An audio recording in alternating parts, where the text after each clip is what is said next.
Sí, sí. Pues yo un poco en la... Es que ahorita estoy así todavía no muy ubicado. Pero pues un poco pensando cómo podríamos ir llevando la discusión alrededor, como habíamos en algún momento, hicimos también un ejercicio así en el taller que tuvimos allá en Social Lab, de un poco cuestionarnos también a nosotros, ¿verdad? Y un poco aquí en este caso como desde el tema de la identidad, ¿verdad? Y de cómo también, no sé, tal vez de repente cómo hemos renunciado también un poco a elementos de la identidad, o que nos han hecho renunciar también un poco el mismo sistema, nuestra misma historia, que ya sabemos, ¿verdad? Yo lo que, creo que Luis había puesto una pregunta también eso, ¿verdad? De cómo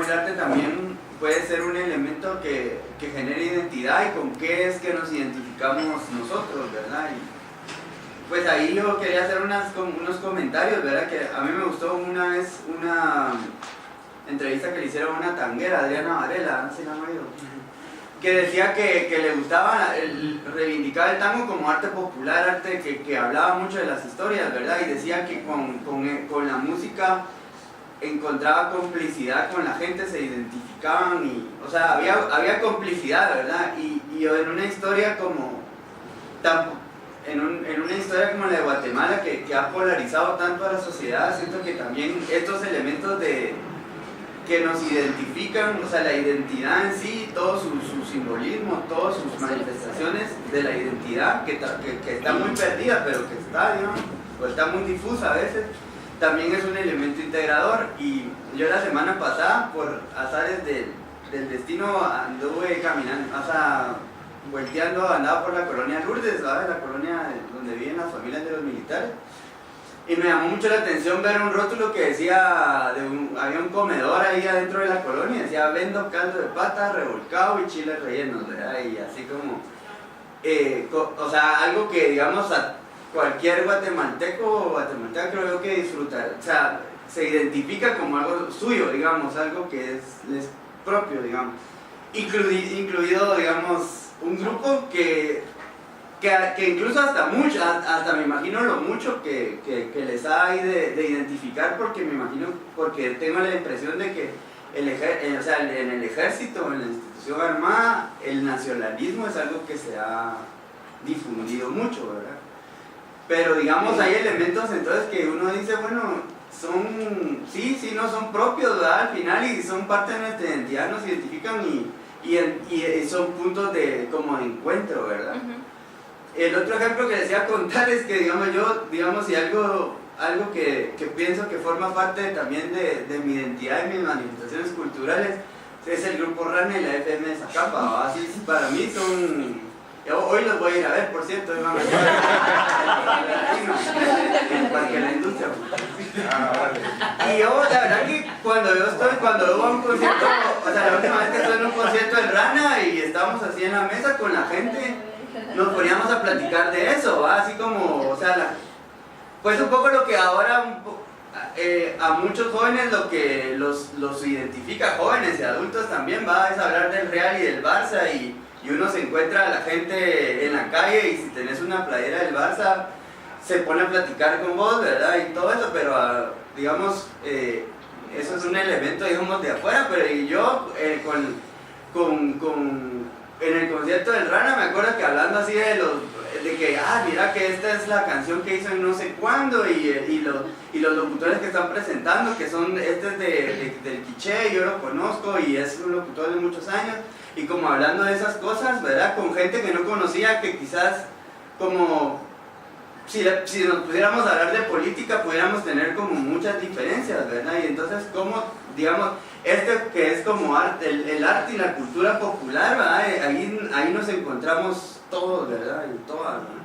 Y nos hace como convivir y tener armonía, ¿verdad? Entonces ahí donde veo el papel, y yo que digamos que mis círculos, o sea, nosotros creo que todos vivimos en esos ámbitos que son de mucha polarización, en el que hay cosas que tenés que tener cuidado con quién hablas de qué cosas, porque te vas a meter en un lío si te pones a decir ciertas cosas, ¿verdad? Pero hay otros ámbitos donde uno puede vivir con armonía y como que el arte, al final la cultura popular en este caso, que es a lo que yo, digamos, me referí, creo que nos ayuda y por eso ahí la importancia que tiene, digamos, para Fíjate que cabal, eso da pie para afirmar una cosa, y la identidad nunca debe confundirse con la uniformidad. O sea, la identidad guatemalteca no es una cosa y todo lo que esté alrededor o lo que difiera mínimamente de esa cosa está fuera, digamos, de los límites, ¿no? La identidad, creo que es Cardosa de Aragón, se refiere a ella como una búsqueda, ¿no? Una búsqueda, permanentemente está cambiando. Uno trata como de hacer que cristalice, que se manifieste en una forma concreta y cerrada, y eso es imposible, ¿verdad? A veces lo que sucede cuando tratas de referirte a la identidad como algo cristalizado y algo estable y cerrado, caes en el estereotipo o en el uniforme, algo que tiene que ser de cierta forma, y no es precisamente así.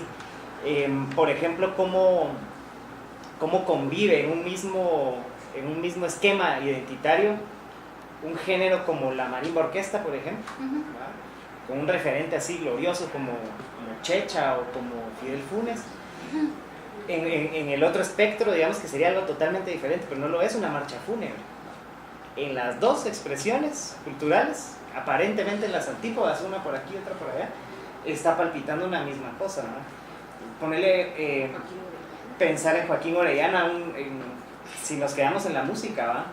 Una marimba que es fiestón y baile, una marcha que también es danza, ¿va? No baile, pero de alguna manera danza, y una música que no es tonal, digamos, que en realidad lo que se está refiriendo es al paisaje sonoro. El Martín, que es amante de la cultura dominicana, Martín Díaz, me decía, vos es que aquí en Dominicana todo el mundo baila, y la puta, allá somos como muy tiesos. Yo le digo, pero en Guatemala musical todos los domingos hay movezón, ¿verdad? Sí, ¿verdad? Y pensar, por ejemplo, en el Guatemala musical como un espacio de articulación, ¿verdad? El Julio Serrano nos contaba su anécdota ahí, de que estaba sentado con su cerveza, lo iba a sacar a bailar una señora y vamos a bailar. Y le dice, mire, Patojo, ¿y usted en qué año nació? En el 81, ¿eh? 81. Ay, mire, yo en ese año fui reina del carnaval de Mazate. Entonces te das cuenta de la diferencia que hay entre esos dos individuos que están en ese momento unidos en el baile. Sí. Eso. Y bueno, creo que la literatura a través del lenguaje, bien que es como cuestión para construir identidad, pero ¿cómo lograr compenetrar con el imaginario? Creo que se parece un poco a la pregunta que había hecho Juana, que era ¿cómo lograr compenetrar con el imaginario colectivo, dejando a un lado lo elitista que puede a veces llegar a ser el arte y la literatura? Y también como me parecía, que estábamos hablando de eso antes de la reflexión, pero me parecía curioso como, si bien ustedes hacían una historiografía de la editorial, de la historia editorial en Guatemala, ya redondé, precisamente los mismos efectos que fueron influyendo en las manifestaciones editoriales, también lo hicieron con el teatro, exactamente las mismas formas. Entonces, ¿cómo es que a partir de las mismas causas sociales, los gremios se fueron como insurgiendo, separando, en lugar de volverse, en lugar de articular, como... Porque pasó lo mismo con Estrada, pasó lo mismo con el 54, o sea, y ahí se creó también el Instituto de Teatro, creo yo, que después sirvió para hacer los festivales en la Antigua. Entonces, puede ser. Yo creo que hay que partir de una consigna fuerte, que yo creo que en principio la gente escribe no pensando que está siendo parte de un arte elitista, ¿no? Y otra cosa, ustedes publican teatro. Tenemos un proyecto que tiene que ver con teatro. Ahorita te cuento cómo vas. Pero yo creo que en principio la cuestión de la literatura es pensar que se crea sin tener mucha conciencia de que va a ser cosa aparte de la cultura popular, como podría hablarse como cosa aparte de Asturias, ¿verdad? cuando esa vaina la abrís y grita la identidad, las identidades guatemaltecas. Entonces lo que pasa es que las circunstancias de la literatura en el mundo han sido así. Es complicado también, digamos, el poder que tiene un libro es tan fuerte que a otros poderes no les interesa romper esta brecha entre lo popular y el libro entendido como una bella arte, una alta cultura. Creo que más ahí está el problema de la cuestión elitista que en la naturaleza de la literatura.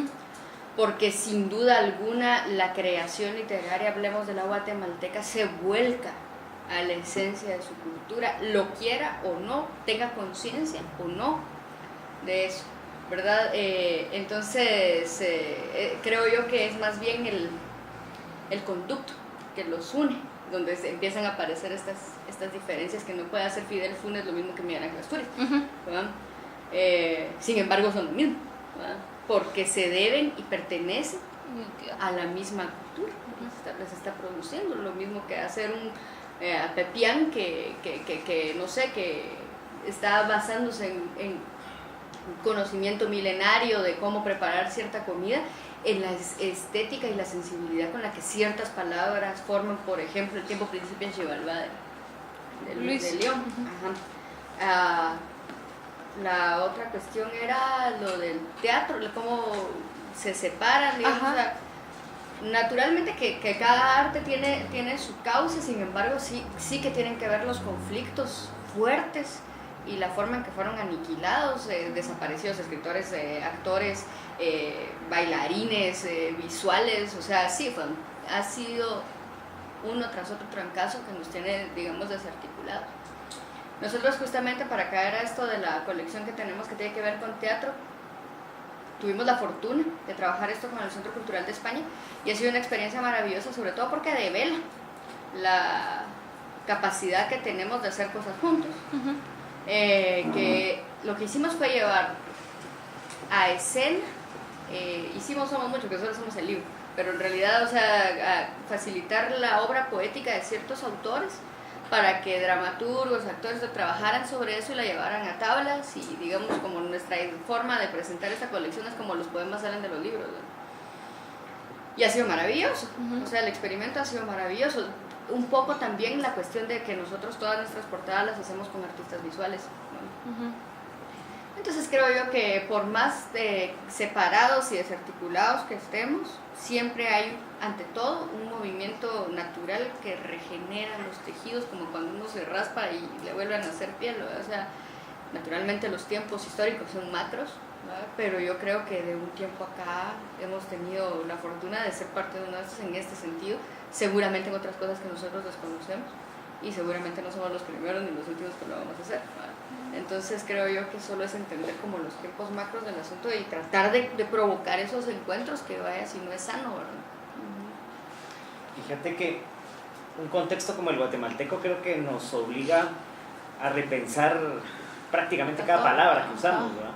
Pensando, por ejemplo, en el concepto de élite. Yo creo... ¿Qué, perdón? Élite, sí. Digamos, pensar en que el arte...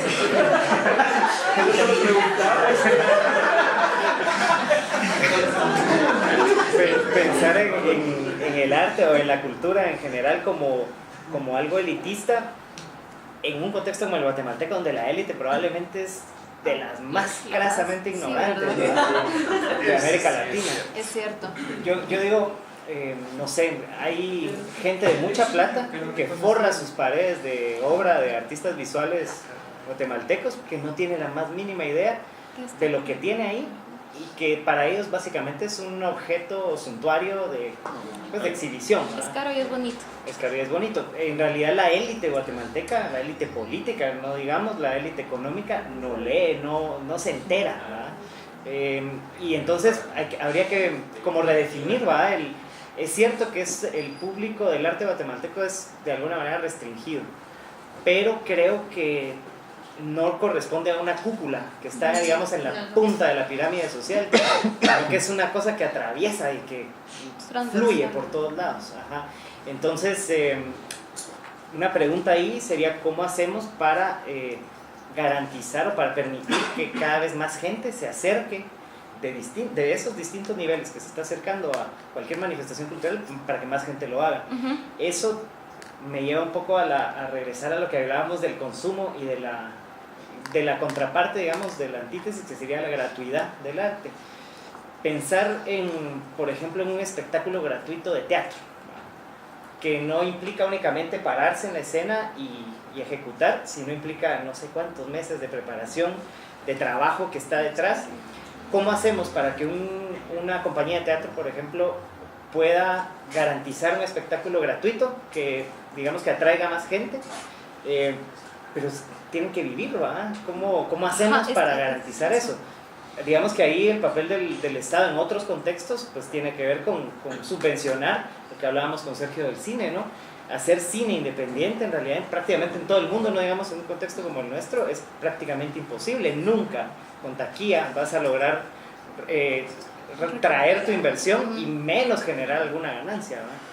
Entonces, ¿cómo funciona, ¿verdad? La gratuidad y el consumo de la obra de arte en un contexto donde el artista pues tiene que vivir de eso, ¿verdad?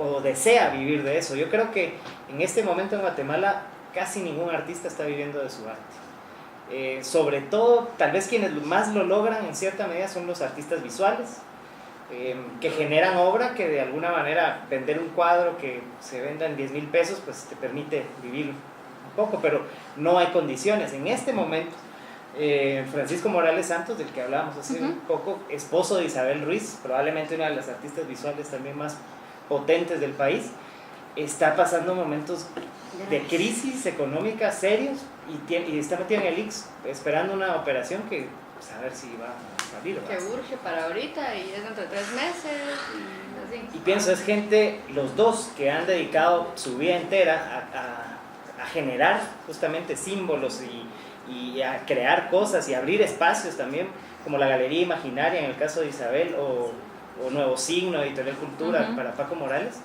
y no tienen ni siquiera seguro, ¿ah? O sea, están viviendo al día y con deudas. Entonces, ¿cómo hacemos, ¿no? Para que no pase eso con los artistas? Bueno, escuchando la plática, sí estoy pensando también que estamos hablando como de una parte de eso que puede ser arte, cultura y Guatemala.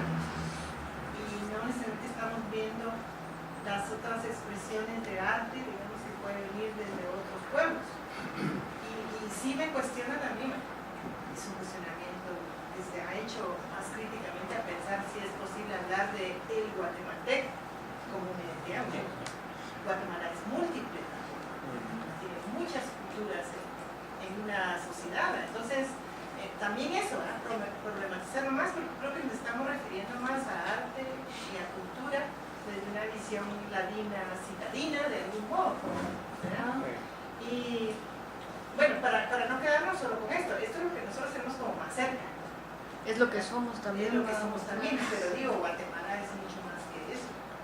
Y estaba pensando, por ejemplo, tengo un colega de trabajo en el ECAP, que él trabaja con el baile del Rainalachí, pero es una cuestión histórica, entonces tiene la labor de formar a los chicos, un grupo de jóvenes para que sigan la tradición del Rainalachí. Son 2 o 3 ancianos, digamos, de una manera, que están formando a un grupo de jovencitos, adolescentes, para que sigan. Eso es también, ¿verdad? Entonces, digamos, miremos también otras cosas que nos cuesta más ver porque no las tenemos tan cerca, pero también es extraño.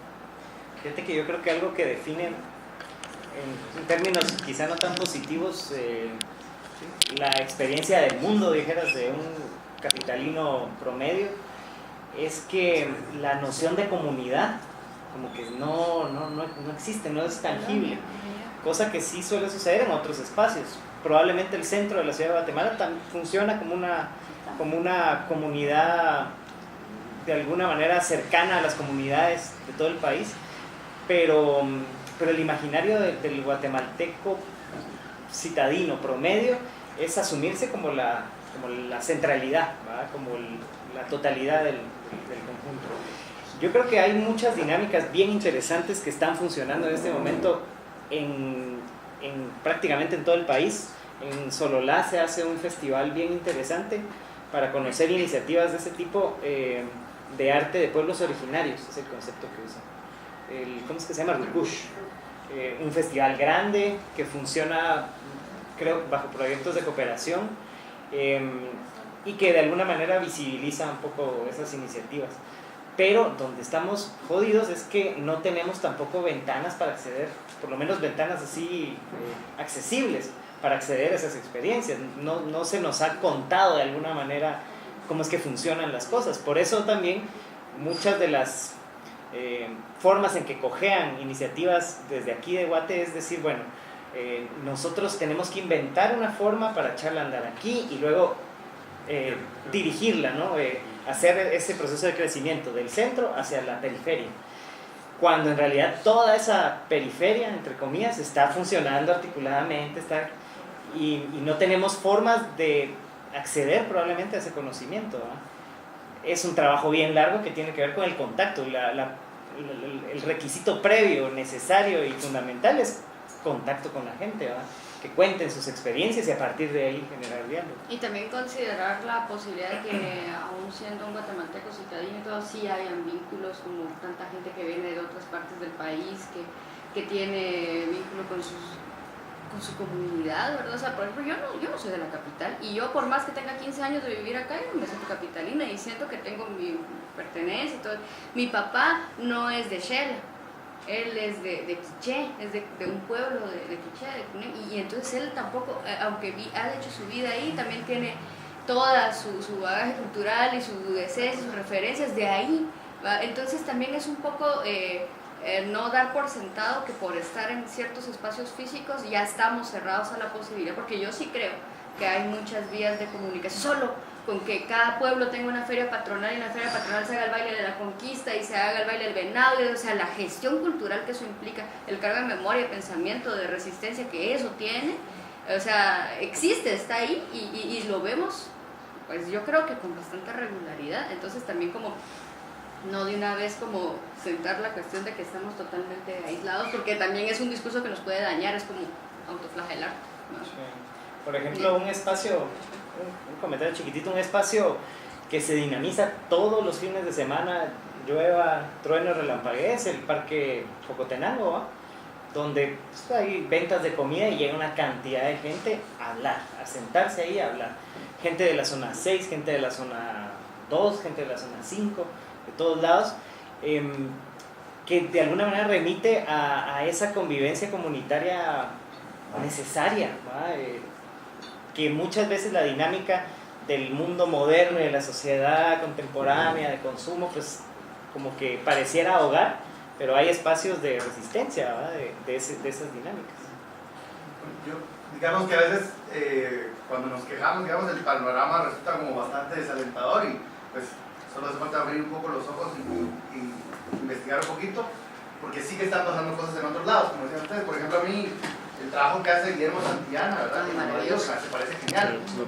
Y a la larga, qué bueno también que no lo viene a hacer aquí, porque él lo hace, digamos, más que todo en el canal de Saltenango, Quiché, San Marcos, ¿verdad? Pero el trabajo y la producción que ellos hacen, la dinámica que tiene Guillermo, o sea, para mí Guillermo es admirable, pues es un tipo que trabaja un montón y que no se queda nada más en lo que él hace y él proyecta, sino en la formación.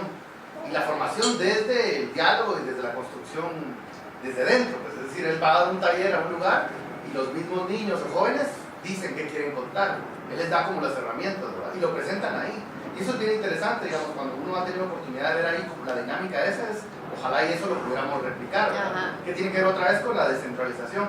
Y entonces ahí sí pasa, que era lo que vos decías, Carmen, que el baile o cualquier actividad, la feria patronal, lo que sea, es interesante cuando la propia gente aporta los recursos, sea tiempo, sea su casa, sea dinero, lo que sea, porque se apropia, y que eso es la cultura al final de cuentas, porque bueno, yo puedo hacer una pintura y es una expresión artística, pero ahí sí que se vuelve o trasciende a lo cultural cuando ya la gente se identifica con eso, o lo ubica o lo que sea, ¿verdad? Entonces eso es bien interesante también, y como ese habrá varios, pues yo circunstancialmente pude conocer el trabajo de él o de Reyes Josué, que estaba con Armadillo, que también ha hecho el grupo de Teatro Hormigas, que se llama, ¿verdad? Que es súper interesante. Yo creo que el reto es un poco eso, ¿verdad? Como como usted decía, no de hacer de aquí para allá, sino identificar qué hay y lograr esos vínculos. Y otra cosa que me recordé, se me olvidó decirlo cuando Engler hablaba sobre la importancia que tiene dentro del día a día o las necesidades de la gente. La CPR, sobre todo, al menos la CPR de la Sierra, tenían una manera de funcionar bien interesante, entre otras tantas, y ellos le llamaban comité de animación. Y ese comité de animación lo que hacía, claro, mientras ellos estaban en la montaña, componían canciones, hacían pequeñas dramatizaciones y todo, para que dentro de lo jodido que era estar en la montaña huyendo, ¿verdad?, hubiera cierto momento de ocio, de distensión, y esas canciones existen ahí. Y era bien interesante porque yo la escuché la mayoría de esas canciones, nosotros queríamos grabarlas, y la verdad lo que ellos hicieron es válido, ¿verdad? Ellos agarraban como la base de una canción de los Tigres del Norte o quien sea, y lo que hacían era cambiarle la letra. Y la letra ya contaba lo de ellos, que tenían que ver un poco como lo que vos decís, o sea, es tan fuerte la literatura aquí que ni siquiera necesita de libros, sino la tradición oral también, ¿verdad? Entonces yo creo que esfuerzos como ese, que ojalá no se perdiera, porque la CPR de la Sierra lo tenía muy bien logrado. Claro, luego vino la dispersión de la CPR y ahí un poco se perdió esa cosa, pero quiero decir que si hay esfuerzos bien interesantes, la cosa es, digamos, el esfuerzo que toca es como la vinculación, ¿verdad? Mismo lo que alguien mencionaba de la Semana Santa, ¿verdad? Porque yo no soy católico, digamos, no creo en nada, pero crecí aquí en el centro y para mí, a mí sí me gusta la Semana Santa. Yo prefiero que estén tapadas las calles por las alfombras que hayan carros, ¿verdad?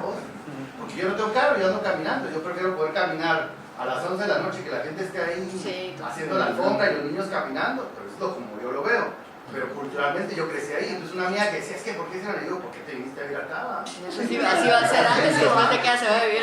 Yo toda la vida yo acá, y pues yo desde que vine ya estaba en las cosas. Entonces también, pero que ahí entramos en otras cuestiones como el espacio público y lo que sea, ¿verdad? Pero que todo eso va encaminado en esos esfuerzos de crear esa comunidad y que ahí van surgiendo elementos que ya forman esa identidad. Que vos decías. Yo me recuerdo que cuando hice el seminario, el colegio, lo hicimos sobre la identidad, tratando de entender qué era la identidad guatemalteca, y entonces hacíamos como unas encuestas. Y lo único, vos lo dijiste bien, lo único que unificaba, digamos, en el buen sentido a la gente, era la comida. Era la comida, ¿verdad?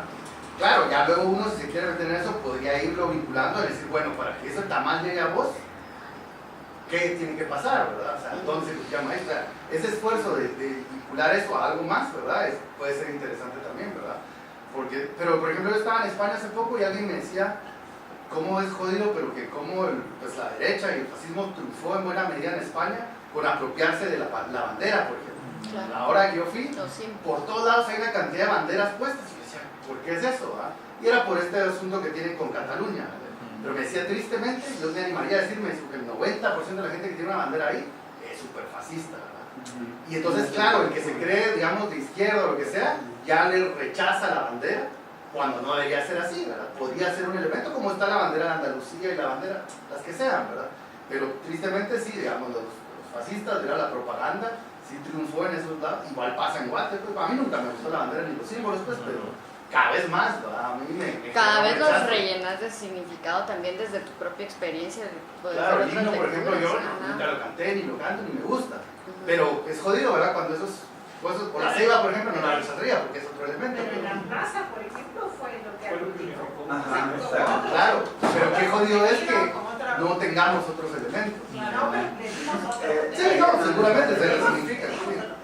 Sí, y Pero fíjate, bueno, ese es construcción. probablemente un talón de Aquiles que han tenido movimientos progresistas en términos políticos, ¿verdad? El rechazo casi a priori de estas simbologías, digámosle religiosas, digámosle cívicas o de otro tipo, o seculares. Pero sobre todo, si se va a emprender un rechazo de esos símbolos, yo creo que habría que pensar más bien en una formulación de símbolos alternos, ¿va? O una reformulación del sentido. ¿Por qué? Porque esos símbolos están ahí cumpliendo una función bien particular y central, sin la cual una comunidad no se reconoce a sí misma. Es eso, ¿va? Articular sentido. Entonces, si un movimiento político de entrada dice, bueno, los símbolos históricos que definen este país valen verga, los vamos a abolir, va, otorgarle a la comunidad símbolos nuevos, Claro. o sentidos nuevos. ¿Y cómo haces para que lo acepten? Sí, uno suele decir, los chafas en realidad una bola de ignorantes y brutos, ¿va? Mira todo el sentido que está metido en cada uno de esos elementos. Ahí no hay gente pendeja pensando, ¿va? y sobre todo pensaron en términos de colectividad extendida, digamos. Estos símbolos son tan eficientes porque pueden adquirir un montón de sentidos propios, ¿verdad? Y tienen fundamento. Y tienen fundamento, ¿no? Sí. Solo pensando en esto de los símbolos, ¿verdad? Incluso el sistema universitario de áreas protegidas, digamos, cuando Mario Dari piensa en eso, el quetzal, era así, es el símbolo patrio, y entonces tiene que haber una delimitación y un área exclusiva para resguardar uno de nuestros símbolos patrios, ¿verdad? Es un poco la historia de ese biotopo en específico, o sea, incluso trasciende a un tema ambiental y de conservación. Claro. Sí, yo solo quería decir que a mí eso se me hace muy interesante cómo es que el ejército usa los símbolos y también la forma en la que escriben sus comunicados y todo eso, que no hablan del presidente, sino del jefe, de los jueces. Entonces es una... Pero eso crea, o sea, eso enamora a la gente. Cuando uno escribe algo bonito, o sea, no es solo lo que estás diciendo, sino cómo lo estás diciendo. O sea, me ocurre, por ejemplo, el STLN, ¿verdad? Cómo es que en México hay gente citadina, o sea, de regiones muy urbanas, súper enamorados del movimiento zapatista, que lo conocen por lo que ellos escriben y cómo lo escriben y cómo describen sus luchas desde el arte, pues, o sea, una cosa hermosa y no sé, o sea, siento que también eso le falta a los movimientos progresistas. Sí, mira, esto... darle más peso al simbolismo. Esta estrategia que desde luego está súper bien pensada, del ejército de nombrar sus unidades, sus fuerzas de tarea, sus unidades de élite, Caibil, ¿verdad? Todo lo que significa. Y digamos, cuando hay un símbolo poderoso, como por ejemplo Caibil Balam, y prácticamente lo secuestras para que nombre a una fuerza de tarea que va a ir a hacer cagadales, ¿verdad? Tiene un doble efecto, ¿verdad? No solo lo que va a hacer esa fuerza de tarea en el campo, en el cuerpo de la gente, sino en el símbolo de robar, digamos, un elemento de identidad. Caibil Balam como uno de los caudillos que echó penca, ¿va? Y que resistió no sé cuántos años. Por ejemplo, la fuerza de tarea de Humarcaj, ¿va? O ciertos... Cunapú, sí. El acto que iban a hacer, creo que fue Jimmy el año pasado en Ixilché, donde iban a montar estructuras dentro de las estructuras arqueológicas, prehispánicas del sitio.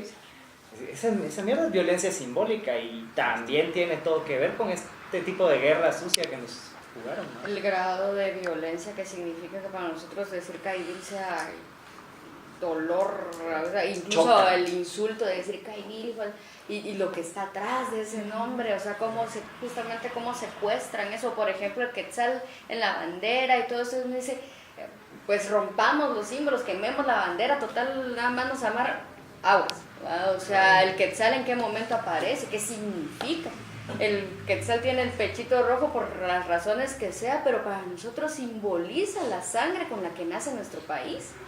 Y está en una choca, y está en un quetzal, y está en la bandera, y está donde se nos ocurra, y está remitiéndonos a ese momento dramático sin el que no existimos, ¿verdad? Entonces hay que un poco no ceder a los símbolos, pero sí entender de que están ahí por algo. Con él.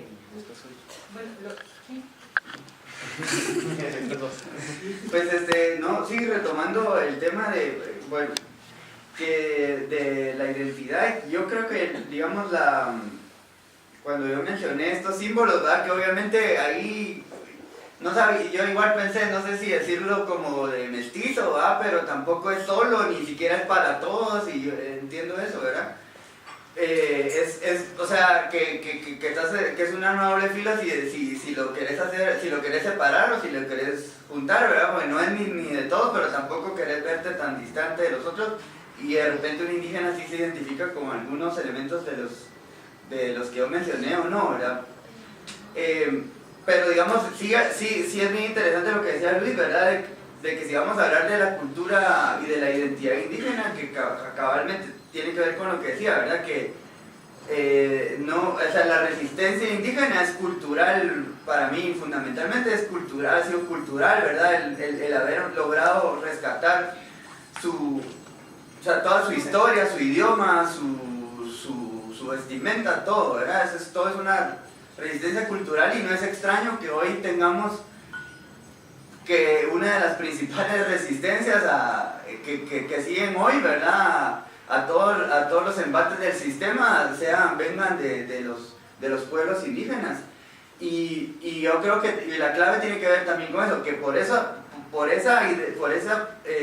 tener todavía esa cultura y esa identidad les permite crear comunidad, ¿verdad? Que es como el factor fundamental para poderse organizar, ¿verdad? Para poder enfrentar, digamos, las cosas como de manera unificada, ¿verdad? Entonces, esa es una cosa que a mí me parece interesante, pero sí, volviendo como un poco a esa como dicotomía de, bueno, pero nos pensamos juntos, nos pensamos cada quien con sus propias identidades, ¿verdad? O cómo integramos eso, pues creo que sí, ahí hay un reto, digamos, pero quería dejar mencionado uno que me parece que es así como de hecho una política muy conservadora, pero que me llama mucho la atención, que parte de una cosa que es así fundamental, y es la política, lo veía en un curso de teoría política de la política multicultural en los Estados Unidos, ¿verdad? De celebrar el día de ellos hacen una celebración del día de todas las culturas de allá, ¿verdad? Y desde la parada puertorriqueña, ¿verdad? En Nueva York todos los días salen 1 millón de puertorriqueños a desfilar ahí, es una actividad grandísima, enorme, que celebra su identidad. Como igual también para los afroamericanos existe un día y se celebra, digamos, esas identidades, ¿verdad? Y que tiene también el doble propósito. Aparte, o sea, el propósito más político podría ser incluso hasta un poco perverso, decir, bueno, los queremos tener ahí, que salgan, que se reivindiquen para que después no estén, o sea, porque preferimos que estén haciendo esto a que estén haciendo otra cosa, ¿verdad? Revueltas, violencia, porque no se les reconoce, porque se les discrimina tal, ¿verdad? Pero, y por el otro lado también es que yo siento que debería ser como un poco el sentido de celebrar las identidades, que a mí eso sí me parece muy bueno, incluso digamos el desfile del orgullo gay creo que tiene mucho de ese sentido, también forma parte de eso, ¿verdad? Es decir, que tengamos la posibilidad de manifestarnos en los espacios públicos, como una manera también que se nos reconozca y que se nos empiece a reconocer y conocer, ¿verdad? Porque del ni siquiera ni siquiera conocernos surgen, digamos, yo creo que ahí está un poco la causa muchas veces de esa discriminación y esa confrontación, ¿verdad? Si lo hablamos en términos más globales es así, ¿verdad? O sea, no conocemos la cultura árabe y ya la despreciamos y les hacen guerra y todo, ¿verdad? Entonces creo que parte de eso de manifestarnos también nos permite eso, como un poco convivir un poco mejor, ¿verdad? Entonces son elementos así que pues son fundamentales, ¿verdad? Al final. Yo quisiera comentar algo con esto que decís, porque en realidad la sustancia indígena del país, o sea, la cuestión cultural, o sea, está afincada ahí, o sea, nuestra esencia está ahí, y la discriminación es tan fuerte que nosotros como ladinos empezamos a acercar el asunto y decimos incluso ellos tienen mejor comunidad y ellos pueden organizarse porque tienen la cuestión cultural. La cuestión es que nosotros tenemos que empezar a decir que nosotros también somos indígenas en el sentido del mestizaje, es la cuestión más clara, y no nos asumimos como tal. Incluso la cuestión de autoflagelarse del ladino, de decir es que los ladinos somos una mierda porque tal cosa. Ok, es una cuestión histórica enraizada, nos hicieron separarnos, ¿va? Nos hicieron ser tierra de nadie supuestamente, pero no es tan cierto, porque el pozo cultural al que nos debemos, lo que nos va a unir siempre está ahí, la comida que vos mencionás, ¿va? O sea, los tratos, las ciertas formas idiosincráticas están ahí. Y entonces es la cosa, por ejemplo, yo he trabajado mucho esto en mi cabeza, por lo menos, y por ejemplo, yo cuando me preguntan qué soy, no soy mestiza quiché. Yo soy mestiza quiché, yo puedo ir 2, 3 generaciones atrás y encuentro a mis abuelas quichés. ¿Por qué no voy a ser yo mestiza quiché? Porque entonces también es la cuestión de ver hasta qué punto, incluso siendo súper analíticos y superpensadores, no nos damos cuenta del gesto racista que eso significa con nosotros mismos, de despojarnos de eso, de sentirnos otra cosa, que nosotros no tenemos asidero y sí lo tenemos y es el mismo. Entonces es delicado el asunto, pero es necesario pensarlo y ponerlo sobre la mesa. Sí, esto desde luego pone de manifiesto la complejidad de país que tenemos, ¿verdad? O sea, la ecuación es un verdadero camote y digamos en términos comparativos hemos estado un par de veces en el Caribe, en Cuba y en Dominicana, y lo que uno escucha en esos lugares es bueno, nosotros somos una cultura nueva, un pueblo nuevo, venimos del mar, venimos de los esclavos africanos, venimos de los españoles. Y así como preguntando, pero ¿y todos los taínos, la gente que estaba aquí? Todos se fueron, ¿no? Todos se fueron a la verga. Y te lo dicen, se fueron, ¿no? Los fueron. Y te lo dicen con una sensación, nosotros percibíamos una especie de sensación así como, pasó, ¿ah? Y qué lástima, pero ya pasó. Ahora entonces nosotros estamos aquí, entonces venimos del ritmo africano y venimos de la cultura española y no sé qué. Y ahí uno se da cuenta de la inmensa diferencia que significa esto, ¿va? Un chavito dominicano me decía, tomando el libro de Sabino Esteban, ¿y qué idioma es? ¿Va? Está escrito en canjobal y en español. Y le explicándole un poco, es que en Guatemala hay tantos idiomas y no sé qué. Y el chavito dice una frase así lapidaria, ¿va? Que era, ustedes tienen 20 y tantos idiomas y aquí no tenemos ni siquiera 20 y tantos poetas, ¿va? Ahorita, en este momento. Y con el Martín nos quedamos así como, impresionante, ¿va? Pero por otro lado te hace también valorar todo el sentido o las posibilidades que hay aquí, ¿va? El asunto es cómo articulas justamente todo eso y sobre todo con un lenguaje que es incapaz de dar cuenta de la complejidad de la masa que se está moviendo ahí. Por necesidad práctica tenemos que decir el guatemalteco, lo guatemalteco, y no cabe en esas letritas, ¿va? Entonces, pero igual tenemos que hablar, entonces ¿qué hacemos, va? Pensar este país por todos lados, porque no se va a pensar solo y es necesario, ¿va? No sé, es que ya me quedé un poco atrás porque yo pero tú vas para adelante. Pensar en lo que estábamos hablando de la violencia simbólica que significó la utilización de los símbolos, ¿verdad? Esa era parte de la estrategia contrainsurgente, eso que tengo clarísimo, ¿verdad? El usar todos los símbolos indígenas o nacionales, etcétera, etcétera, para ir a ese genocidio, eso y tiene consecuencias que ustedes lo relataron hoy, pero tiene otras consecuencias impresionantes, porque ahí lo que encontrás de repente también es un rechazo a tus propios símbolos históricos y tus símbolos identitarios ancestrales. Fíjate la vuelta que le da esa rosca, no solo como los uso, es que entonces después los vas a tener que rechazar, porque ellos, los represores, lo usaron para contra nosotros mismos. Entonces, todo eso tiene un rollote, o sea, no es sorprendente que haya iniciativas, que haya autogestión en la cultura, cuando todo eso está allá abajo. Sí. Es sorprendente. Por ejemplo, 1954, todos hemos visto imágenes de la cruzada por todo el país que hizo el desgraciado Rogelio Arellano con el Cristo Esquipulas. Digamos, yo soy una especie sui generis de católico, dijo aquel, no muy ortodoxo, pero para mí ver al Cristo Esquipulas siempre me ha causado cierto rechazo y pensando esto en los últimos años digo, puta, ¿por qué? No se vale. Por ejemplo, Jesús de Candelaria, que es quizá uno de los articuladores más importantes de los íconos, donde uno puede ver el mestizaje clarito en una metáfora. Cristo de características indígenas totalmente, en posición de mecapal, ahí no está presente España, digamos, en esa iconografía, pero sí, pero no, pero también, ¿no? O sea, es que el camote es que aprendemos a hablar en términos excluyentes, ¿verdad? Si A es A, no puede ser B. Pero es que resulta que la historia de este país nos ha puesto con que A es A, B, C, D y todas las letras, ¿verdad? Simultáneamente. En 1955 esa imagen es sacada su procesión de Jueves Santo sobre un mapa de Guatemala, así rodeada de nubes, muy estética, llena de quetzales, el anda y un montón de cadenas, porque se había ganado la lucha contra el comunismo. Yo no, digamos, no, con Jesús de Candelaria he trabajado eso, no me puedo enojar con él, dijo aquel, por haber sido utilizado así. Y cada vez que yo lo cargo para limpiar un poco esa...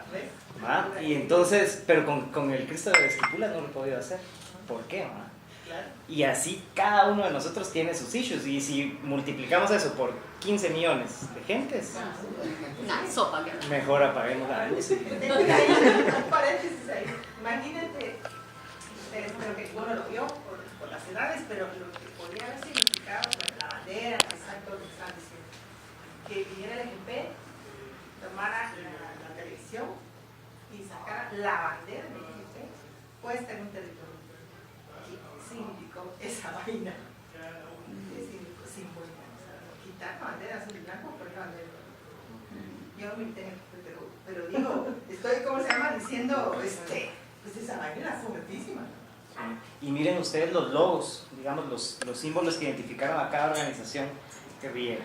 El EGP era el Che, el PGT, Osi Martiro, ORPA, Volcán.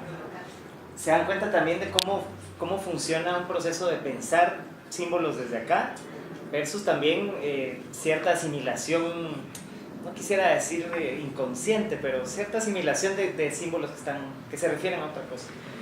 Ahí hay un trabajo bien interesante en términos comparativos de lo que significa pensar en términos reconocibles, ¿verdad? Aparte, digamos, de que Gaspar y el volcán que refiere a Asturias, todos sabemos cómo funciona un volcán, y para cualquier persona que haya nacido aquí, ver un volcán es un elemento de también los reconocimiento. fundamentos, de que aparece Guzmán Bockler, ¿verdad? Cómo él influye ahí ciertas cosas. Entonces ahí como la construcción. Ahí va Rafa. Varias cosas, ¿verdad? Uno, pues creo que ha sido muy útil, un poco tarde, ¿verdad? Pero cuando empezaron ese relato histórico desde las letras y lo político, y cómo eso significaba ese proceso de construcción de la identidad y las contradicciones que eso implica. Y pareciera que hoy poco en lo que están hablando nos han puesto, digamos, sin riesgos de ser totalizadores, pero nos han puesto en contra de nuestra propia historia, ¿verdad? Como en propia de nuestros propios símbolos, negación de la memoria, ¿verdad? Y justamente eso es un síntoma de lo que decían, ¿verdad? Entonces empezamos a apropiar símbolos de fuera que significan rebeldía o radicalidad o contracultura, los llenamos otro tipo de significados.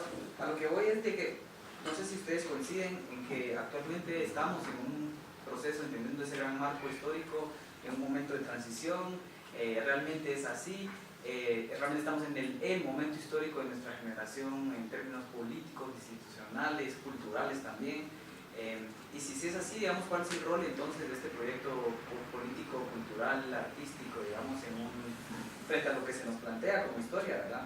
Y lo otro, que es una pregunta un poco más puntual, ustedes han hablado del tema de gestión cultural, ¿verdad? Pero ¿qué es eso finalmente, verdad? O sea, ¿cómo se gestiona la cultura? Y cómo no caer en el riesgo de esencializar esa cultura o de transformarla en algo que no es, ¿verdad? O enajenarla o excluirla o olvidarla cuando no necesita hacerlo, ¿verdad? Entonces, ¿cuál es el rol, digamos, de la gestión de la cultura y de los gestores culturales? Que creo que también se da un poco al debate sobre la curaduría, ¿verdad? De cuál es la responsabilidad de intermediar o de traducir frente a las audiencias más amplias, ¿verdad? Pues mira, yo creo que por principio todo momento presente implica una especie de encrucijada, ¿verdad? Tenés todos los caminos por recorrer y eventualmente vas a recorrer uno. De eso solo te vas a dar cuenta cuando ya lo recorriste y volteas a ver. Por eso, digamos, yo creo que cualquier momento es un momento crucial, ¿verdad? Si pensamos en que va a haber un momento en el que todos tenemos que actuar, no va a pasar, y lejos de que suceda, vamos a acarrear y acumular una frustración de la chingada, ¿verdad? Que no es necesaria, ni es útil, ni funciona, pues no sirve de nada. Entonces, en principio eso, pensar que el presente afortunadamente nos da todas las posibilidades y que pues depende de los factores que podemos controlar y de los que no también, por dónde nos vamos moviendo. Yo creo que quizá el gran elemento a favor que tenga este momento, esta generación, en términos de pensar la cultura de una manera distinta, es la posibilidad de construir la historia de cómo se ha pensado la cultura desde los movimientos políticos. Hay ahora bases para, digamos, no está escrita, pero se puede escribir. Hay elementos, hay gente que se puede entrevistar todavía, y eso sí es un momento clave porque toda esta gente se va a morir, ¿verdad? Y hay gente ya muy mayor, dijeras, que tiene mucho que aportar en ese sentido. Construir, historiar eso y hacer todo lo contrario, ¿verdad? Porque si algo es claro es que no lo hemos, de alguna manera no lo hemos pensado bien, ¿verdad? Quizá hay elementos que rescatar, pero creo que son los menos, ¿verdad? Pero rescatar esos elementos y aportar la intuición que tenemos como colectivamente e individualmente. Eso creo que es fundamental en términos de la gestión cultural. No sé si querés. Sí, mira, yo pensaría que la gestión cultural es un poco una cosa que es inevitable a la cultura, o sea, es inherente a la cultura. Yo estudié una carrera de gestión cultural, por ejemplo, ¿no? O sea, naturalmente me sentía atraída por eso, por lo que intuía yo que significaba, y cuando me acerco me doy cuenta por la naturaleza de la gente que se quería profesionalizar como tal, que era tan variado como toda la cultura, pues, o sea, había gente que estaba hablando desde la gastronomía, desde la locución, desde la edición, desde el espectáculo, desde, no sé, una cantidad de cosas, y lo que pasa es que un poco conceptualizar qué es la gestión o cómo es que funciona es solamente entender el vínculo entre sociedad y cultura, o sea, producto cultural más bien, ¿verdad? O sea, por ejemplo, lo que significa para una municipalidad de algún pueblo, de alguna aldea, gestionar el hecho de alquilar los trajes para un convite, para un baile, para apartar las fechas, toda la movilidad de la sociedad, para enfocarse en eso, para decir qué es lo que están celebrando, o sea, toda este como tubo que contiene esta información es realmente la gestión cultural, ¿no? Entonces yo creo que es importante poner sobre la mesa este perfil, porque primero ha existido siempre, ¿verdad? Y segundo, porque dándole el grado de profesionalización, o por lo menos de que exista la figura como tal, estamos aportando ya a que la cuestión se vea tan seria como es, ¿verdad? Tan materia prima, tan riqueza de un país, ¿verdad? O sea, la profesión de gestionar los espacios, los sentidos, los significados de los gestos culturales.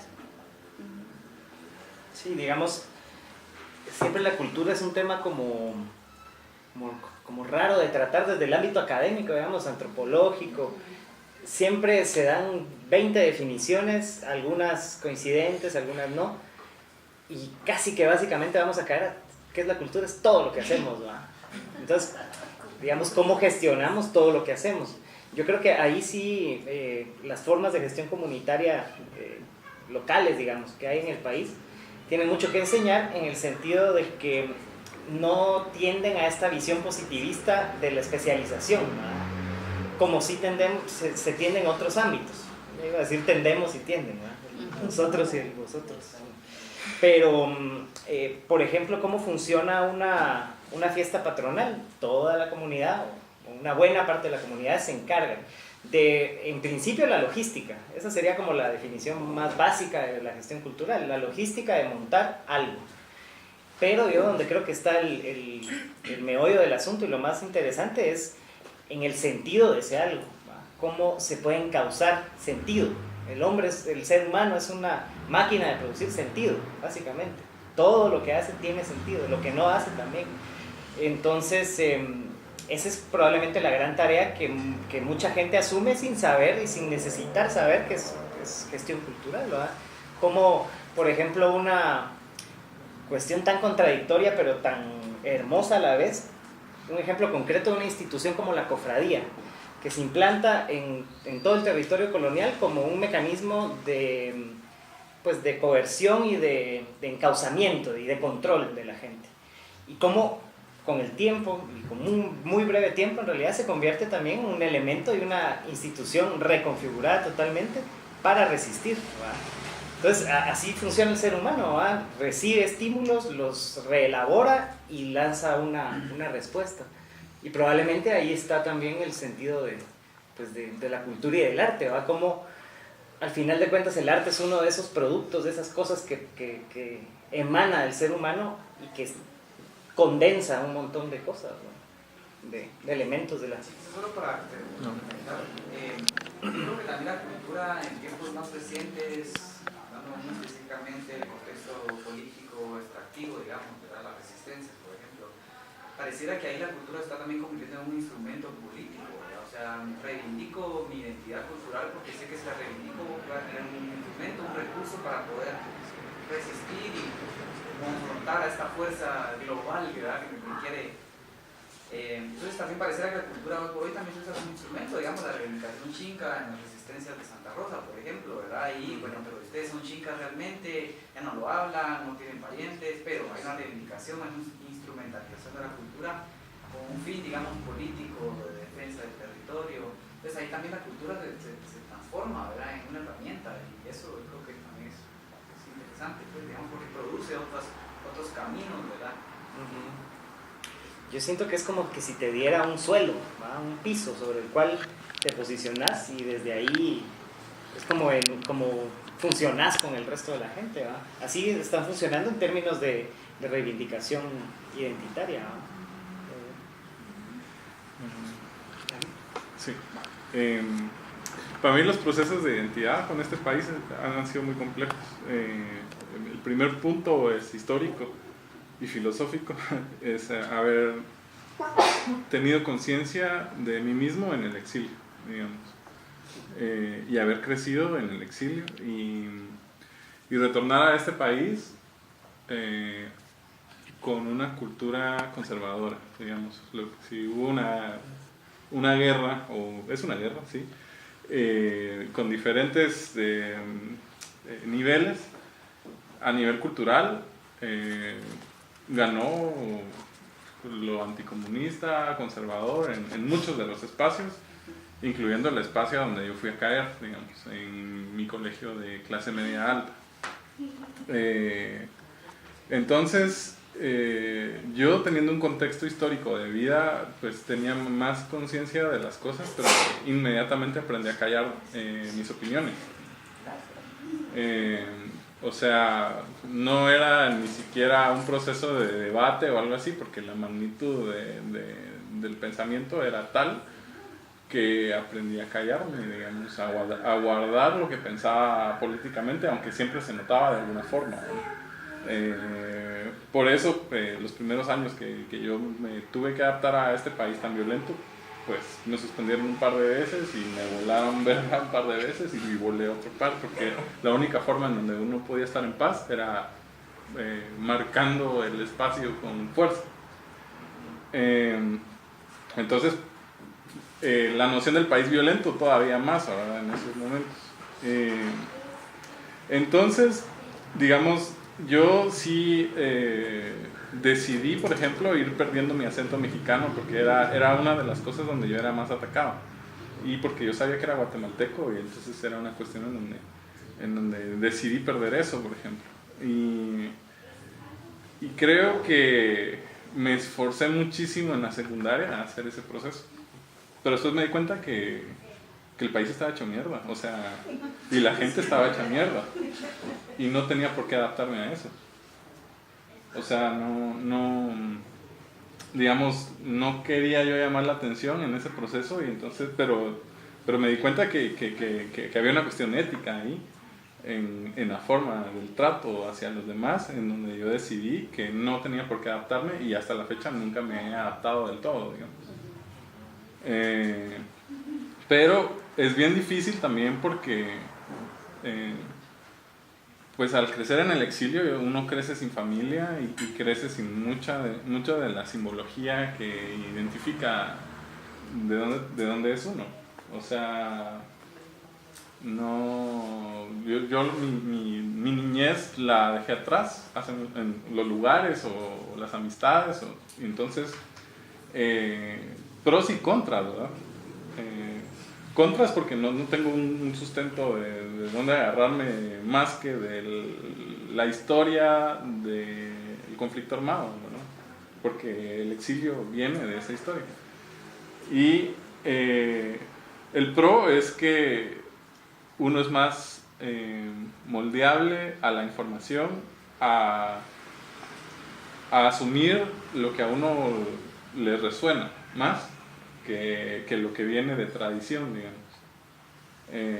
Por ende, digamos, no me fue muy difícil soltar la religión, por ejemplo. Fue muy difícil, aunque había un contexto histórico, asumirme como alguien de izquierda. Y digamos, también hasta espiritualmente, en algún momento he tenido algunos momentos muy fuertes en donde tal vez dejo de ser ateo, pero digamos, he tenido la libertad de soltar el bagaje que a veces uno asume como constante. Y eso es un ejercicio, digamos, muy interesante, ¿no? Entonces, digamos, cuando yo me empiezo a identificar más en este país es cuando empiezo a encontrarme con personas como ustedes, digamos. Ahí es en donde yo me resuena más. Pero me doy cuenta que es una minoría que ha sido aplastada históricamente y me doy cuenta que las generaciones anteriores fueron casi arrasadas de ese tipo de intelectualidad. Entonces, por ejemplo, yo considero que no tenemos referentes teóricos a veces que nos ayuden en la lucha. Los referentes que hay no me representan en lo que dicen, digamos.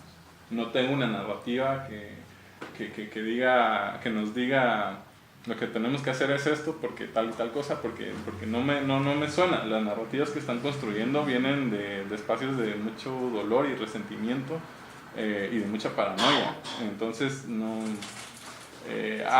hace falta la construcción de narrativas y de marcos lógicos de interpretar la realidad que nos permitan ir construyendo un sentido más o menos en común, sabiendo que las sociedades con lo que vino del internet implica que vamos a ser mucho más plurales porque ya no hay un proceso donde todos van a ser iguales. Eso ya no, digamos, incluso el entretenimiento ya no funciona así, todos vamos a ser muy diferentes y tenemos que lidiar con esa diferencia. Pero lo que me preocupa de este país, digamos, y que es para mí a veces me importa y a veces no me importa, es como cuando uno se preocupa del país y uno dice, me pela el huevo esta mierda. Y a veces uno dice, no, tenemos que hacer algo, ¿verdad? Porque lo que me doy cuenta es que la mayoría piensa de una forma conservadora y tiene el país que se merece prácticamente. O sea, y a veces no es tan inocente de, es que no tuvieron la información, no, es así, somos violentos y tenemos esta cultura porque nosotros mismos la hemos formado. Entonces mis preocupaciones están en cómo enfrentamos ese pensamiento conservador hegemónico que es indudablemente violento y autodestructivo y sobre todo muy egoísta. Y creo que es una situación que nos pasa acá, pero que se mira en todo el mundo, ¿verdad? Aunque aquí creo que sí se mira así la violencia. O sea, tenemos 200.000 personas que fueron asesinadas en el conflicto armado. ¿Y dónde están todos los hechores? ¿Dónde están todas las personas que torturaron gente? ¿Dónde están todas esas personas? ¿Papás de quién son? ¿Dónde? ¿A quiénes de esos conocemos? Pues están los obvios, ¿verdad? Pues está desde Otto Pérez hasta Ríos Montt y cosas así. Pero habían mandos medios ahí que yo a veces me preguntaba, tenía un amigo que tenía un papá militar y era muy violento. Y yo decía, ¿sabrá cuántas personas mató? O sea, indudablemente. ¿Y qué implica que tengamos a tantas personas que valoraron la vida tan bajo en toda la sociedad, en todos los niveles?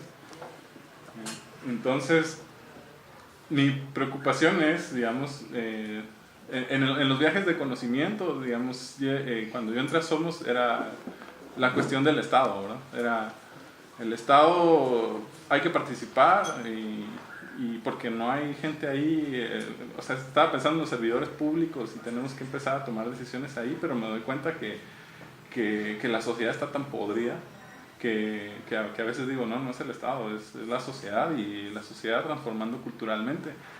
Pero ahí se empiezan todas los limitantes que hay para transformar una sociedad culturalmente, porque el taller pasado fue de educación y yo decía, no, de educación muy difícil que una persona tome conciencia a veces desde ahí, y además viene regulado del mismo Estado, ¿no? Entonces, tal vez concluyo con qué piensan ustedes de movimientos de contracultura para eliminar esa parte conservadora, sabiendo también que tienen que haber cuestiones de memoria histórica. Yo pienso que eso es una de las tantas aristas que hay que tomar. Y lo digo en general, ¿qué piensan ustedes que deberíamos de hacer para enfrentarnos a esta sociedad tan conservadora? Lo jodido de un panorama como el que pintas, que en efecto, sí, así es que no empezás de cero, sino que empezás de menos 50.000, ¿va? Y tenés que ir rebasando toda esa construcción de ni siquiera de 500 años, ¿va? 500 años de agresión colonial, pero incluso antes había que revisar cuál es el verdadero sentido de la violencia, por ejemplo, en las sociedades ancestrales, ¿va? Si uno ve la iconografía, también hay una enorme carga de violencia desatada ahí, que claro, si lo sumas a la violencia simbólica y real de la colonia, de la conquista, la colonia y todas las violencias que nos han caído encima, es un montón. ¿Y cómo haces para digamos, intervenir en esa genética cultural, ¿va? Yo creo que una oposición frontal, pensando en vectores, ¿va? Viene toda la historia en una línea, y oponerle algo al frente es casi imposible hacer que ese flujo tan grande se sienta el impacto, ¿va? de ese enfrentamiento. Yo creo que el vector debería ser como sesgado de alguna manera, como nutrir como con un afluente, y que vaya caminando con la corriente y pensar que probablemente se va a extender. ¿Cómo se hace eso? No sé, sinceramente, agregando variables que no estaban, tal vez. Agregando... ¿Cómo se ha hecho? Creo que sí, agregando elementos de sensibilidad, por ejemplo.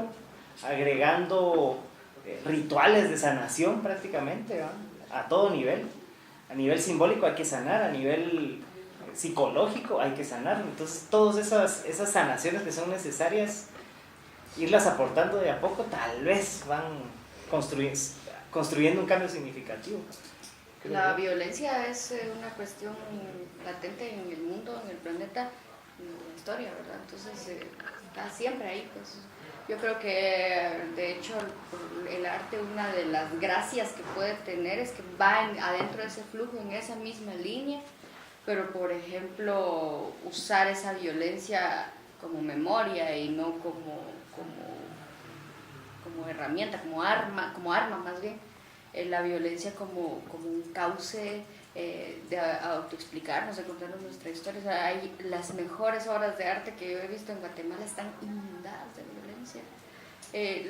Los libros clásicos escritos desde otras culturas, desde Occidente, o sea, vos abrís las páginas, sale sangre, pues, o sea, la violencia, o sea, va a estar siempre durísimo, y la única forma es como redimirse a partir de la creación, yo creo, ¿no? O sea, yo pienso ahorita justamente en la obra pictórica de Isabel Ruiz, que tal vez es de una violencia total, o sea, unos rasguños, unas cosas que tienen que ver con el contexto del que viene, de la guerra, del dolor, pero qué diferente es ser víctima o victimario a ser un artista que puede decirte, mira, esto también, o sea, creo que de alguna forma son pequeñas cápsulas en las que hay que seguir confiando de aquí para enfrente en lo que averiguamos cómo lo hacemos, porque eso es lo que creo yo donde radica la cuestión contracultural, ¿verdad? O sea, está todo el flujo pero estamos guardando la memoria ahí.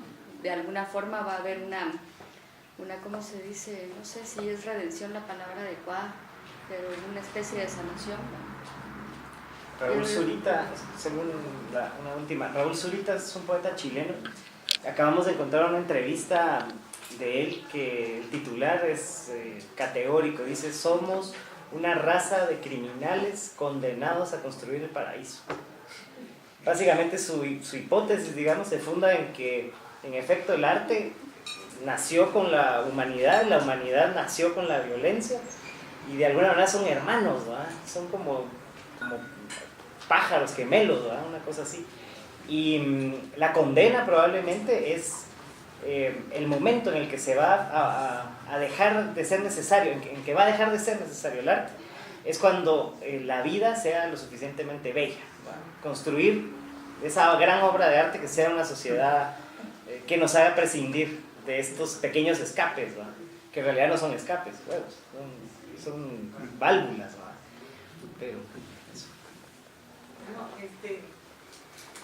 con la pregunta del millón, ¿verdad? Porque ¿qué hacemos, verdad? A mí me hacía mucho sentido pensar en cómo hemos usado o manifestado, digamos, a través de la cultura y de la expresión artística, es decir, esa violencia que está ahí, ¿verdad? El dolor, el sufrimiento que se ha pasado. Y ir de frente al muro, ¿verdad? Si el muro está ahí así, pero hemos ido así, porque gana el dolor y la rabia.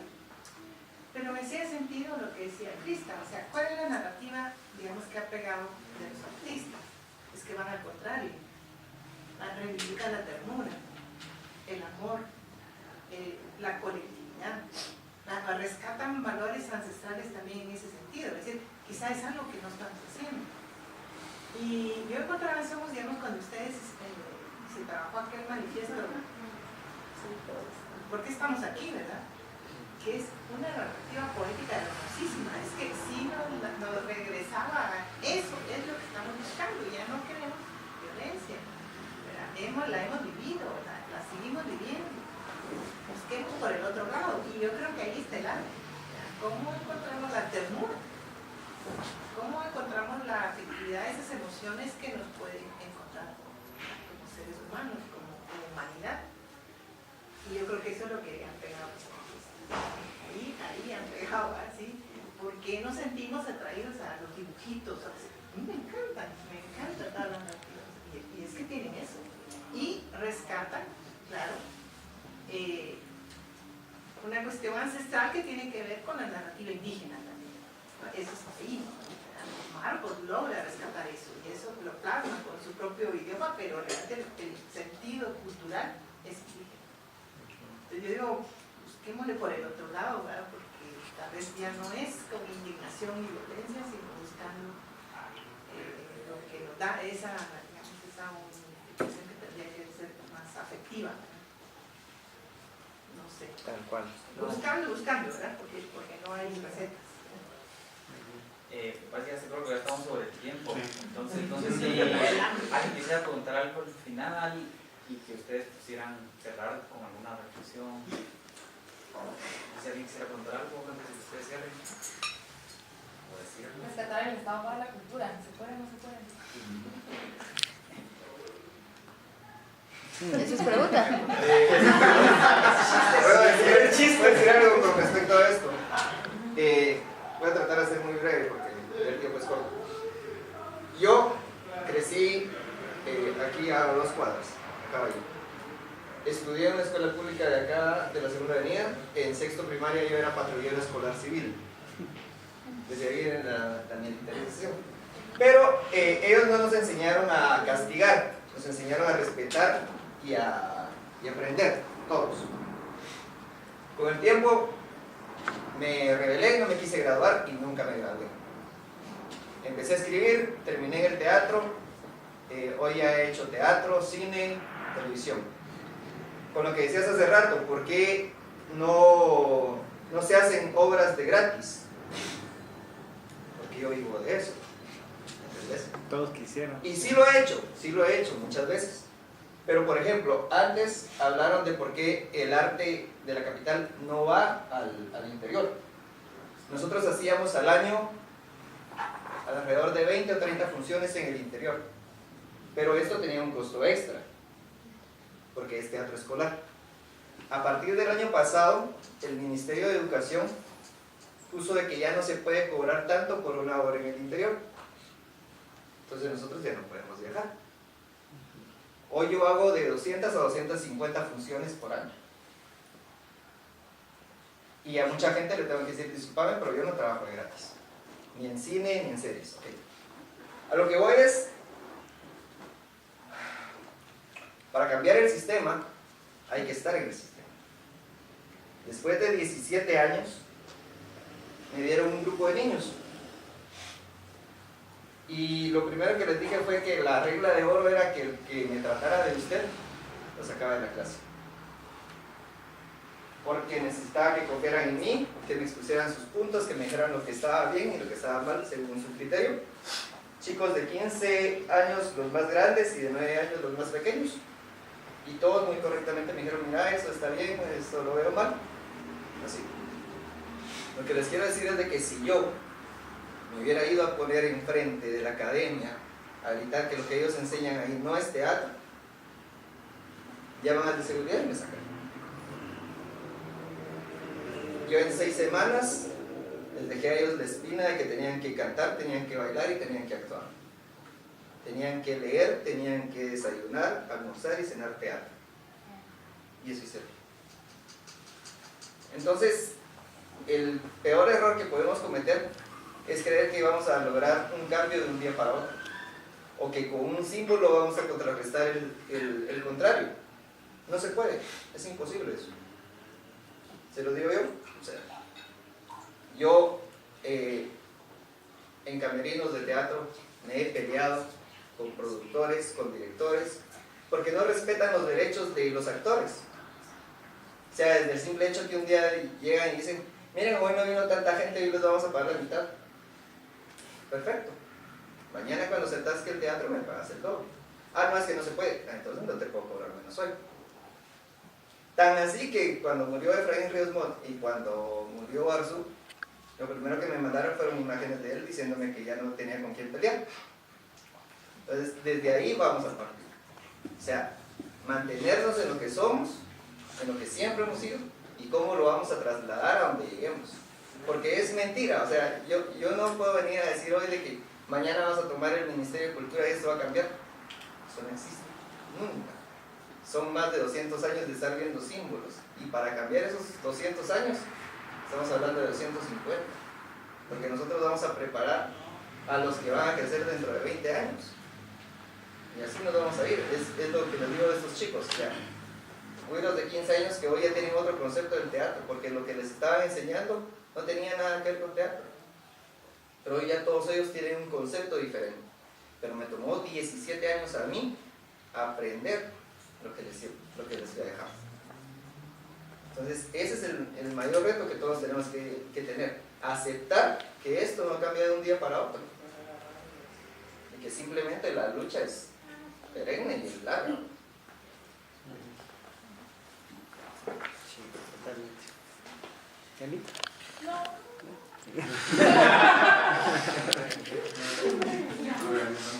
No, es que digamos siempre los debates un poco, digamos, dentro del grupo de programático cuando estamos planificando estos talleres, pues yo obviamente tengo un sesgo hacia el Estado, ¿verdad? O sea, yo realmente sí creo en la función pública, para mí sí es importante, pero también entiendo que eso tiene sus límites y precisamente por eso yo estoy en Somos, ¿verdad? Porque yo entiendo que desde la función pública puedo tratar de ser creativa, pero tengo límites legales, institucionales, financieros, etc. Pero yo en este espacio puedo imaginar y soñar con otros que piensan muy similar a mí, ¿verdad?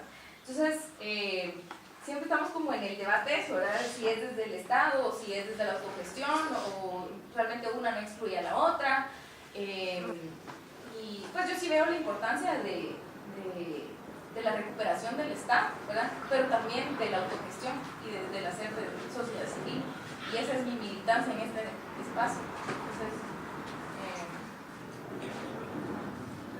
eso, ¿verdad? Es como planteamos eso que decíamos desde esta otra persona que somos, ¿verdad? Que es más que la suma de las opiniones personales que somos, y realmente hacemos una exigencia distinta para el Estado, pero también desde la protección. Bueno, yo sí reivindico justamente como la multiplicidad de frentes de batalla, dijo que absolutamente, o sea, si se plantea una búsqueda de generar un plan para desde el Estado hacer el cambio, van a pasar 50 años, tal vez llegas al Estado y cuando llegues a ese plan va a ser obsoleto.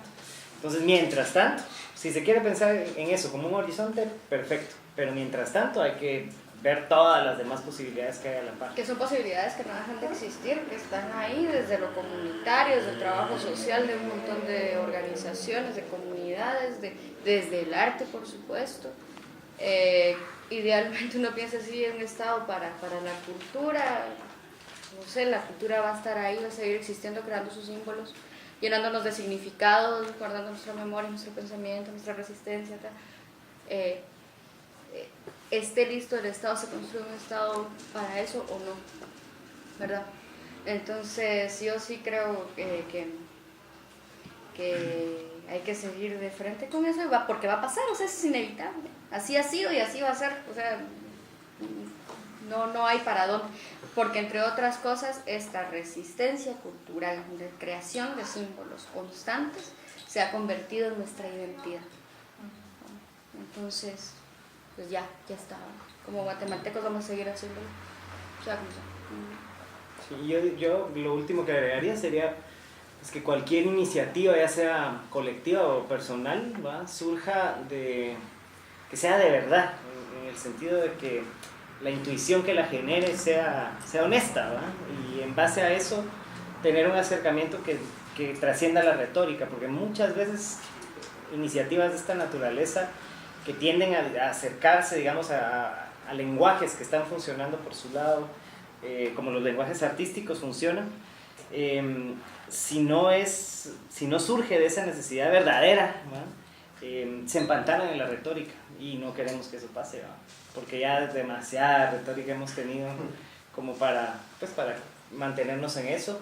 Afortunadamente creo que este es un momento importante porque las posibilidades de acceder a fuentes de información, a fuentes primarias, porque en realidad nada está digerido, digamos, como si lo encontrás en otros contextos. Está ahí, las fuentes primarias están ahí, lo que corresponde es usarlas y tratar de empezar a construir narrativas, ¿verdad? David lo decía, las narrativas que tenemos probablemente no terminan de dar cuenta de lo que necesitamos que den cuenta. Entonces, ¿qué corresponde? Hacer esas vainas, ¿verdad? Hay fuentes, hay capacidad, sobre todo eso, capacidad nunca nos ha faltado, pero pues sí, la última iniciativa, la última decisión de emprender proyectos de este tipo es la que tienen que tomar cada uno de nosotros. Y pues gracias, agradecer el espacio, la iniciativa de tenernos acá de nuevo, y qué alegre verlos otra vez.